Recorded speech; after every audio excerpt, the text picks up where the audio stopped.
saya tidak terima riwayat ini secara ikhbar ataupun tahdits ataupun sama', tetapi dia tulis.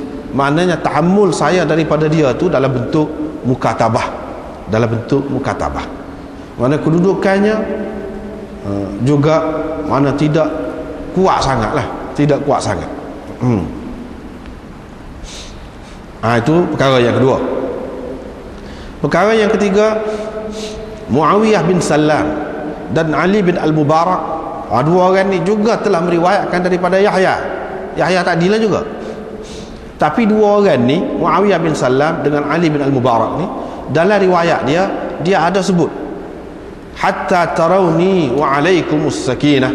Tadi kan riwayat itu fala taqumu hatta tarawni, sekat tu je riwayat Aban. Begitu juga riwayat Ayub dan riwayat Hajjaj As-Sawaf, riwayat Hisham Ad-Dastawai pun lagu tu juga, sekat tu je. Dalam riwayat hak dua orang ni ada tambahan wa alaikumus sakinah, dalam keadaan kamu tenang ataupun hendaklah kamu bertenang. Ada tambahan ni, mana beza tu. Dalam riwayat yang seterusnya tu, Ma'mar meriwayatkan daripada Yahya, dia juga meriwayatkan secara an'anah an Yahya bi isnadihi, dengan isnad mithlahu, dengan isnadnya, yakni isnad Yahya, yakni isnad Yahya hak sebelum pada ni lah. Yahya lepas pada dia ambil daripada Abdullah bin Abi Qatadah, Abdullah bin Abi Qatadah ambil daripada ayah dia ambil daripada Nabi SAW. Itu makna bi isnadihi, dengan isnad Yahya. Mithlahu serupa lafaz dengan hak sebelum ni, tapi dia beza dia kata hatta tarawni qad kharajtu, sehingga kamu nampak aku telah keluar. Tu beza. Jadi hatta tarawni wa alaikumus sakinah, hak riwayat dua orang tadi, Muawiyah bin Salam dan Ali bin Mubarak, wa alaikumus sakinah. Hak ni tidak, riwayat Ma'mar daripada Yahya hatta tarawni qad kharajtu, sehingga kamu nampak aku telah keluar, barulah kamu bangun. Lepas tu Imam Abu Daud komen, dia kata tidak ada yang menyebutkan qad kharajtu ni dalam riwayat ni selain daripada Ma'mar. Selain daripada Ma'mar, orang lain tak ada sebut qad kharajtu. Ma'mar seorang. Ibnu Uyainah, yang di Sufyan bin Uyainah, juga telah meriwayatkan hadis ini dari Ma'mar, tetapi tidak pula disebutkan dalam riwayat itu qad kharajtu. Hak Isa ni, Isa bin Yunus meriwayatkan daripada Ma'mar, hak tu hak ada qad kharajtu. Adapun hak Sufyan bin Uyainah riwayatkan daripada Ma'mar, tidak ada pula dia sebutkan qad kharajtu dalam riwayatnya. Itu dia nak ayat. Dari segi Imam Abu Daud sini dia nak ayat ke dia, satunya perbezaan sanad. Dari segi sanad ada yang meriwayatkan daripada Yahya itu secara an'anah, dan ada juga yang meriwayatkan daripada beliau secara mukatabah. Itu dari segi sanad. Dari segi isi dia, matan dia pula berbeza juga riwayat ini. Ada yang menyebutkan fala taqumu hatta tarawni, hak itulah hak paling banyak. Ada yang menyebutkan hatta tarawni wa alaikumus sakinah, dan hatta tarawni wa qad kharajtu. Itu ada beza tu. 3 bentuk. Mana dari segi mata dia tu berbeza.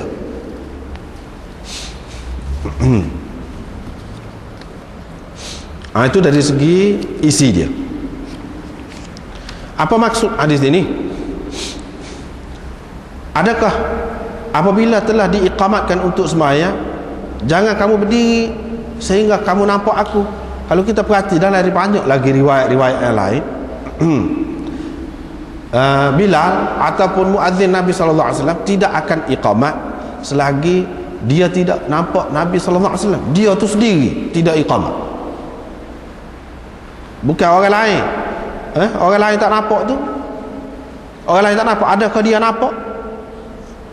Adakah dia nampak Nabi sallallahu alaihi wasallam baru dia qamat, ataupun dia tak nampak lagi Nabi sallallahu alaihi wasallam dia qamat dah? Seolah-olahnya kalau sekali kita tengok sini, apabila diiqamatkan untuk sembahyang, katakanlah Bilal dia iqamatkan untuk sembahyang, dia tak nampak Nabi sallallahu alaihi wasallam. Serupa dengan orang-orang lain jugalah, tak nampak lagi Nabi sallallahu alaihi wasallam keluar tu. Jadi maknanya boleh jugalah iqamah tu sebelum nampak Nabi SAW, kira-kiranya. Jadi apa makna iqamah sebelum nampak Nabi SAW? Dah kalau orang lain tak nampak, sepatutnya Bilal ataupun muazzin Nabi SAW tu, bila dia tak nampak Nabi SAW, dia tak usah qamat lagi lah. Adapun kalau sudah qamat ni kan, nanti perbincangan akan datang, dia akan sebut ada yang mengatakan bila qamat tu hayya ala solah, dia kata. Ada yang mengatakan qad qamatis solah, mana kena berdiri dah. Ada yang menyebutkan dalam riwayat-riwayat mula-mula lagi bila nampak Nabi SAW keluar tu, ketika mula-mula qamat lagi, semua sudah berdiri dah dalam saf, semua sudah berdiri. Tapi kalau hak ni selagi tak nampak aku tak usah berdiri, bila nampak baru berdiri. Sama ada selesai dah qamat, selesai dah pun tidak berdiri lagi, ataupun tidak selesai lagi, selagi tak nampak aku tak usah berdiri. Tu ada beberapa perkara, banyak perkara tu nampak macam bercanggah dengan riwayat yang lain. Jadi percanggahan itu boleh kita kata ditaufikkan ataupun dikompromikan. Misalnya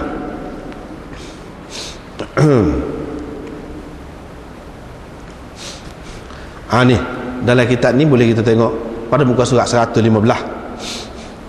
Syarih ni dia petik daripada Hafiz Ibn Hajar dalam Fathul Bari dia.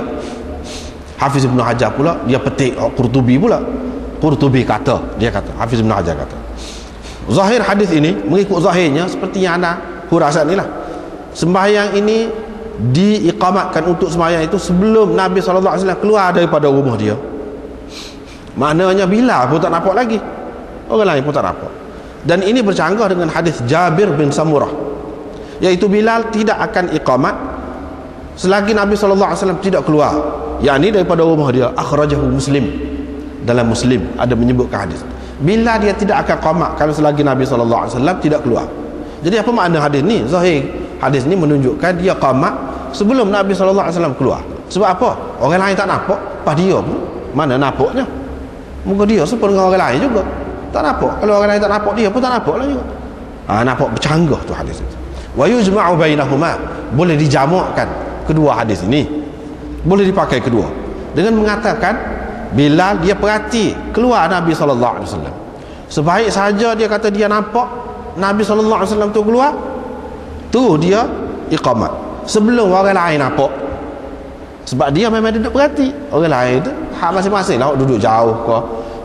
Dia ni bukan dia Bilal, muazzin, dia duduk perhati Nabi, duduk tunggu sebelum orang lain nampak. Bila mereka nampak Nabi SAW baru berdiri. Nabi SAW tidak berdiri di tempat dia tu, melainkan setelah semuanya berada dalam saf masing-masing. Maknanya masing-masing mengambil tempat tu, mengambil duduk dalam saf tu, berdiri dalam saf tu, cepatlah, dalam keadaan yang cepat, segera. Tapi tak ada pula disebutkan dengan jelas masa mana mereka berdiri tu. Masih lagi tak selesai lagi. Di sini kalau berdasarkan hadis ni saja tak selesai lagi.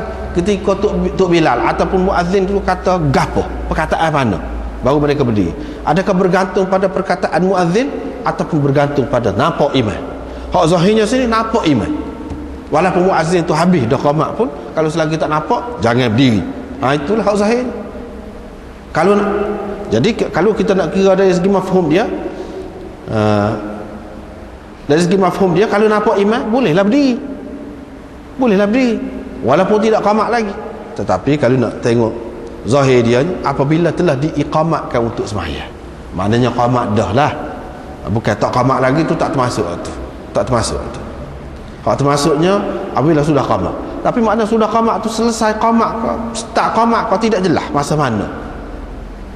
Tidak dikaitkan dengan qamat ataupun perkataan qamat yang tertentu, tidak. Tetapi dikaitkan berdiri itu dengan nampak Nabi SAW. Setakat tu hak ada dalam hadis ini. Jadi hak nak ambil maksud orang lain ketika mana tu kena tengok orang lain, tak boleh tengok ni.